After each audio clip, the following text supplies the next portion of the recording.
Hello everyone, today I am going to discuss about characteristics curve. Characteristics curve के बारे में आज हम लोग डिस्कस करेंगे. इंटरप्रिटेशन ऑफ कैरेक्टरिस्टिक्स पढ़ेंगे, रीज़न ऑफ कैरेक्टरिस्टिक्स पढ़ेंगे. तो मेरी वीडियो को एंड तक ज़रूर देखना और जो मेरे चैनल पे नए हो जल्दी से मेरे चैनल को सब्सक्राइब कर दीजिए और ज़्यादा से ज़्यादा लोगों के साथ शेयर करिए और लाइक करना बिल्कुल ना भूले. इससे मुझे मोटिवेशन मिलेगी मैं और आपके लिए न्यू वीडियो लेक्चर्स बनाऊँगी. What is characteristics curve? It is also known as H&D curve और sensitometry curve D log E curve. तो कैरेक्टरिस्टिक्स कर्व को सेंसिटोमेट्री कर्व और D log E curve H&D curve भी बोलते हैं. कैरेक्टरिस्टिक्स कर्व एक graphical representation होता है. ये एक्सपोजर और ऑप्टिकल डेंसिटी के बीच के रिलेशनशिप को एक कर्व के रूप में प्लॉट किया जाता है जिसे कैरेक्टरिस्टिक्स कर्व कहते हैं. इस कैरेक्टरिस्टिक्स कर्व को H&D कर्व के नाम से भी जाना जाता है, तो जिसका नाम हर्टर ड्रिफिल्ड के नाम पर रखा गया है, जिन्होंने पहली बार 1890 में इन कर्व्स को जनरेट किया था. तो ये जो कर्व है ये क्या कर रहा है, एक्सरे फिल्म पर जो अमाउंट ऑफ एक्सपोजर दिया गया है, दैट मीन्स कि जो एक्सरे फिल्म है, एक्सरे फिल्म को जितने अमाउंट ऑफ एक्सपोजर से एक्सपोज किया गया है वो, और एक्सरे फिल्म के डेवलपमेंट होने के बाद जो एक्सरे फिल्म पर ऑप्टिकल डेंसिटी आती है वो, उन दोनों के बीच की रिलेशनशिप को ये ग्राफ क्या करता है, रिप्रेजेंट करता है. तो सीधा सिंपल सा है कि एक्सपोजर जो है एक्सरे फिल्म पर जो अमाउंट ऑफ एक्सपोजर है और आफ्टर डेवलपमेंट जो ऑप्टिकल डेंसिटी मिलती है, इन दोनों के बीच के रिलेशनशिप को ये रिप्रेजेंट करता है और इसी को क्या बोलते हैं, कैरेक्टरिस्टिक्स कर्व बोलते हैं. And what is the meaning of optical density? It means degree of blackening on the film. तो degree of blackness जो होती है फिल्म पर उसको क्या बोलते हैं, optical density. So next है why characteristics curve is important. ये एक्सरे फिल्म की सेंसिटिविटी एंड कॉन्ट्रास्ट को इवेलुएट करने में हेल्प करता है और ये डिज़ायर्ड इमेज क्वालिटी के लिए करेक्ट एक्सपोजर सेलेक्ट करने में भी हेल्प करता है. सो इसीलिए कैरेक्टरिस्टिक्स कर्व क्या होता है, इम्पोर्टेंट होता है. इसके बाद नेक्स्ट आता है structure of characteristics curve. It has two axes. Characteristics curve में टू एक्सेस होती हैं. नंबर 1 है एक्स एक्सेस और नंबर 2 है वाई एक्सेस. तो चलिए मैं आपको डायग्राम के थ्रू इसको समझाती हूँ, इसके स्ट्रक्चर को. कैरेक्टरिस्टिक्स कर्व के स्ट्रक्चर के बारे में बात करते हैं. तो कैरेक्टरिस्टिक्स कर्व में दो एक्सेस होती हैं. It has two axes. एक होती है एक्स एक्सेस, तो ये जो है ये एक्स एक्सेस है, और एक होती है वाई एक्सेस. तो जो एक्स एक्सेस होती है it is also called the vertical access. क्या बोलते हैं इसको, वर्टिकल एक्सेस भी इसको बोलते हैं. ठीक है, तो वर्टिकल डायरेक्शन में जो एक्सेस होती है उसको एक्स एक्सेस से डिनोट किया जाता है और इसको वर्टिकल एक्सेस भी बोलते हैं. ये जो एक्सेस होती है ये ऑप्टिकल डेंसिटी को रिप्रेजेंट करती है, मीन्स की ओडी को रिप्रेजेंट करती है. दैट मीन्स कि ये ऑप्टिकल डेंसिटी को वर्टिकल एक्सेस में क्या करती है, प्लॉट करती है. Now come to the next axis which is Y axis. जो वाई एक्सेस होती है ये होती है हॉरिजॉन्टल डायरेक्शन में और इसको क्या बोलते हैं, हॉरिजॉन्टल एक्सेस भी इसको बोलते हैं. तो ये एक्सेस जो होती है ये लॉग ऑफ एक्सपोजर को क्या करती है, रिप्रेजेंट करती है. दैट मीन्स कि ये एक्सेस एक्सपोजर के लोगारिथम को रिप्रेजेंट करती है. अब लॉग ऑफ एक्सपोजर का मतलब क्या होता है कि जो एक्सरे फिल्म होती है, एक्सरे फिल्म के थ्रू रिसीव होने वाले अमाउंट ऑफ रेडिएशन को शो करता है, जिसको क्या बोलते हैं, वाई एक्सेस या फिर हॉरिजॉन्टल एक्सेस बोलते हैं. दैट मीन्स कि ये लॉग ऑफ एक्सपोजर को क्या करता है, हॉरिजॉन्टल डायरेक्शन में प्लॉट करता है. तो मैंने आपको एक्स एक्सेस बता दिया. एक्स एक्सेस जो होती है ये वर्टिकल डायरेक्शन में होती है और ये ऑप्टिकल डेंसिटी को रिप्रेजेंट करती है, जबकि जो वाई एक्सेस होता है कैरेक्टरिस्टिक्स कर्व का, ये हॉरिजॉन्टल डायरेक्शन में होता है और ये लॉग ऑफ एक्सपोजर को रिप्रेजेंट करता है। इसके बाद कैरेक्टरिस्टिक्स कर्व का नेक्स्ट पार्ट आता है बेस प्लस फोक डेंसिटी। तो बेस प्लस फोक डेंसिटी जो होता है ये कर्व का इनिशियल पार्ट होता है। जैसे कि आप देख सकते हैं ये क्या है, इनिशियल पार्ट है कर्व का, और ये इनिशियल पार्ट जो होता है कर्व का ये फिल्म की इनहेरेंट डेंसिटी को रिप्रेजेंट करता है विदाउट एनी एक्सपोजर। तो इनहेरेंट डेंसिटी का मतलब क्या होता है? इनहेरेंट डेंसिटी मीन्स होता है कि एक्सरे फिल्म को एक्सपोज करने से पहले जो डेंसिटी होती है उसको इनहेरेंट डेंसिटी कहते हैं। दैट मीन्स कि इनहेरेंट डेंसिटी क्या है? एक्सरे फिल्म को एक्सपोज करने से पहले जो डेंसिटी मिल रही है उसको इनहेरेंट डेंसिटी बोलते हैं। बेस प्लस फोक डेंसिटी का मतलब होता है ये कैरेक्टरिस्टिक्स कर्व का इनिशियल पार्ट होता है, ठीक है।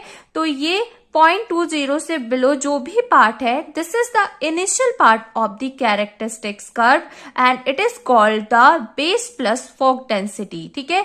जो कैरेक्टरिस्टिक्स कर्व का इनिशियल पार्ट होता है उसको बेस प्लस फोक डेंसिटी बोलते हैं।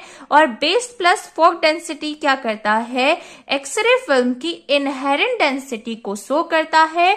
इनहेरेंट डेंसिटी का मतलब क्या होता है कि एक्सरे फिल्म को एक्सपोज करने से पहले जो डेंसिटी होती है उसको इनहेरेंट डेंसिटी बोलते हैं। और ये जो डेंसिटी होती है it is not useful for diagnostic purpose, ये डायग्नोस्टिक पर्पस के लिए यूजफुल नहीं होती है और ये कोई भी इंफॉर्मेशन प्रोवाइड नहीं करती है, ठीक है। तो बेस प्लस फोक डेंसिटी क्या शो करता है? ये इनहेरेंट डेंसिटी को शो करता है एक्सरे फिल्म की विदाउट एनी एक्सपोजर। इसके बाद नेक्स्ट आता है portion of the characteristics curve, means की region of characteristics curve.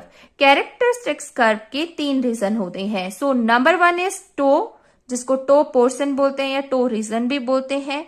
Number 2 है स्ट्रेट लाइन, इसको स्ट्रेट लाइन या फिर लीनियर पोर्शन या फिर स्ट्रेट पोर्शन भी इसको कहते हैं।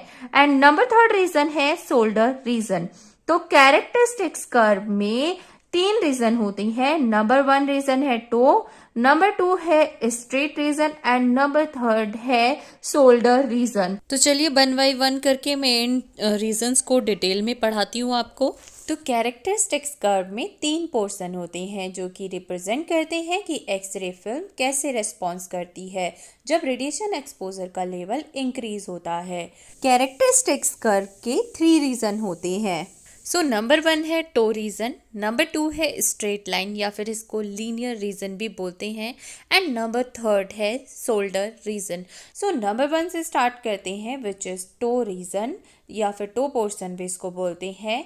ये कर्व का लोअर पोर्शन होता है और ये लो एक्सपोजर एरिया होता है जहां पर फिल्म की मिनिमल डेंसिटी को रिप्रेजेंट करता है। तो ये जो टो रीजन होता है ये अंडर एक्सपोजर एरिया को रिप्रेजेंट करता है।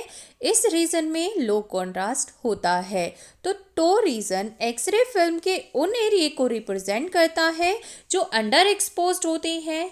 It represents underexposed और low contrast portion of the X-ray image। तो जैसे कि मैंने आपको बताया कि टो रीजन जो होता है वो अंडर एक्सपोजर एरिया होता है और इसकी वजह से इमेज का कॉन्ट्रास्ट क्या हो जाता है? लो हो जाता है। दैट मीन्स कि जो आपको डेंसिटी दिखाई देगी वो टू लाइट दिखाई देगी बिकॉज ऑफ अंडर एक्सपोजर इस। और ये जो एरिया होता है toe region it is not useful for the diagnostic purpose. क्यों डायग्नोस्टिक पर्पस के लिए यूजफुल नहीं होता है?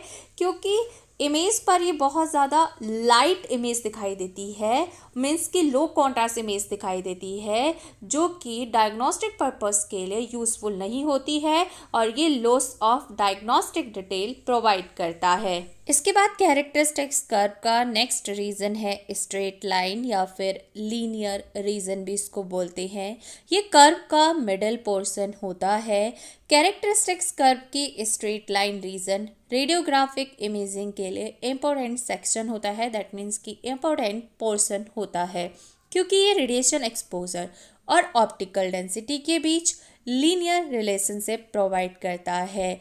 मतलब कि ऑप्टिकल डेंसिटी जितनी होगी, जितना एक्सपोजर होगा उतनी ही क्या होगी, डेंसिटी होगी। दोनों में ये बेस्ट बैलेंस प्रोवाइड करता है स्ट्रेट लाइन पोर्शन। तो ये पोर्शन लीनियर रिस्पॉन्स प्रोवाइड करता है। दैट मीन्स कि अगर एक्सपोजर इंक्रीज होगा तो डेंसिटी भी इंक्रीज होगी, और अगर एक्सपोजर डिक्रीज होगा तो डेंसिटी भी क्या होगी, डिक्रीज होगी। As you can see in the image, this is the straight line portion, और ये जो आपको दिख रहा है ये स्लोप है स्ट्रेट लाइन का। तो ये जो स्लोप होता है स्ट्रेट लाइन का, ये रिप्रेजेंट करता है एक्सरे फिल्म के कॉन्ट्रास्ट को। अगर स्लोप जो है वो स्टीपर होगा तो हायर कॉन्ट्रास्ट को इंडिकेट करता है। As you can see, this is the steeper slope. अगर स्लोप स्टीपर है तो वो हायर कॉन्ट्रास्ट को इंडिकेट करता है, और अगर स्लोप फ्लैटर है तो वो लोअर कॉन्ट्रास्ट को इंडिकेट करता है। तो जैसे कि आप देख सकते हैं ये स्लोप जो है ये फ्लैटर है, तो ये किस चीज़ को इंडिकेट करेगा, ये लोअर कॉन्ट्रास्ट को इंडिकेट करेगा। That means steeper slope means है हाई कॉन्ट्रास्ट फिल्म, और फ्लैटर स्लोप मीन्स होता है लो कॉन्ट्रास्ट फिल्म। तो जो ये स्ट्रेट लाइन पोर्शन है इसका सिग्निफिकेंस क्या है? कर्व का straight line portion diagnostic purpose के लिए बहुत ही यूज़फुल पार्ट होता है, क्योंकि ये डेंसिटी और एक्सपोजर के बीच बेस्ट बैलेंस प्रोवाइड करता है। एक गुड कॉन्ट्रास्ट और क्लियर इमेज क्वालिटी को ऑब्टेन करने के लिए रेडियोग्राफर इसी पोर्शन में ऑपरेट करते हैं। दैट मीन्स कि स्ट्रेट लाइन पोर्शन में रेडियोग्राफर ऑपरेट करते हैं एक गुड कॉन्ट्रास्ट और क्लियर इमेज क्वालिटी को ऑब्टेन करने के लिए। जो अदर पार्ट है, अदर पोर्शन है कैरेक्टरिस्टिक्स कर्व के, उसमें रेडियोग्राफर ऑपरेट नहीं करते हैं, क्योंकि जो टो रीजन होता है वो अंडर एक्सपोजर एरिया होता है, उसमें हमको टू लाइट इमेज मिलती है। और जो ये अदर पोर्शन के बारे में बात करूँगी वो टू डार्क होता है, जो कि ओवर एक्सपोजर एरिया होता है, which is not useful for diagnostic purpose.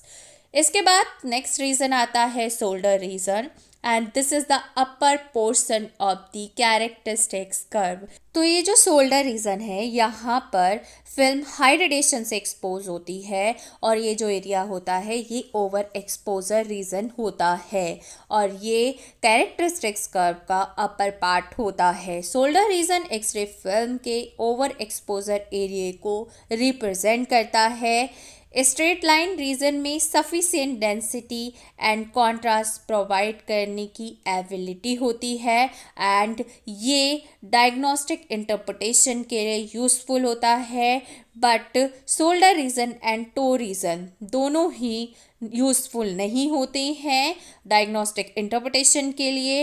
ये दोनों sufficient density and contrast provide नहीं करते हैं, जिसका रिजल्ट क्या मिलता है, इमेज या तो टू लाइट हो जाती है बिकॉज ऑफ टो रीजन, और या फिर टू डार्क हो जाती है बिकॉज ऑफ शोल्डर रीजन।